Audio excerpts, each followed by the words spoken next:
s'interrogent-ils mutuellement sur la grande nouvelle, à propos de laquelle ils divergent? Eh bien non, ils sauront bientôt. Encore une fois, non, ils sauront bientôt. N'avons-nous pas fait de la terre une couche et placé les montagnes comme des piquets? Nous vous avons créé en couple et désigné votre sommeil pour votre repos, et fait de la nuit un vêtement, et assigné le jour pour les affaires de la vie, et construit au-dessus de vous 7 cieux renforcés, et y avons placé une lampe, le soleil, très ardente, et fait descendre des nuées une eau abondante, pour faire pousser par elle grains et plantes, et jardins luxuriants. Le jour de la décision, du jugement, a son terme fixé.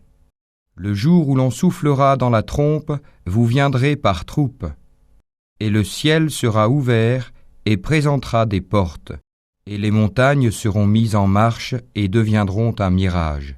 L'enfer demeure aux aguets, refuge pour les transgresseurs. Ils y demeureront pendant des siècles successifs. Ils n'y goûteront ni fraîcheur ni breuvage, hormis une eau bouillante et un pu, comme rétribution équitable. Car ils ne s'attendaient pas à rendre compte, et traitaient de mensonges continuellement nos versets, alors que nous avons dénombré toutes choses en écrit. Goûtez donc, nous n'augmenterons pour vous que le châtiment. Pour les pieux, ce sera une réussite, jardins et vignes, et des belles aux seins arrondis, d'une égale jeunesse, et coupes débordantes. Ils n'y entendront ni futilité ni mensonge.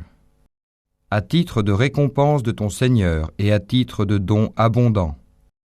Du Seigneur des cieux et de la terre et de ce qui existe entre eux, le tout miséricordieux, il n'ose nullement lui adresser la parole.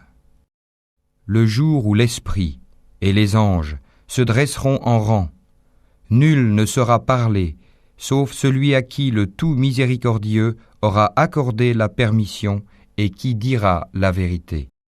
Ce jour-là est inéluctable. Que celui qui veut prenne donc refuge auprès de son Seigneur.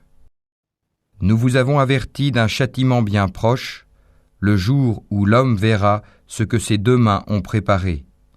Et l'infidèle dira, « Hélas pour moi, comme j'aurais aimé n'être que poussière. »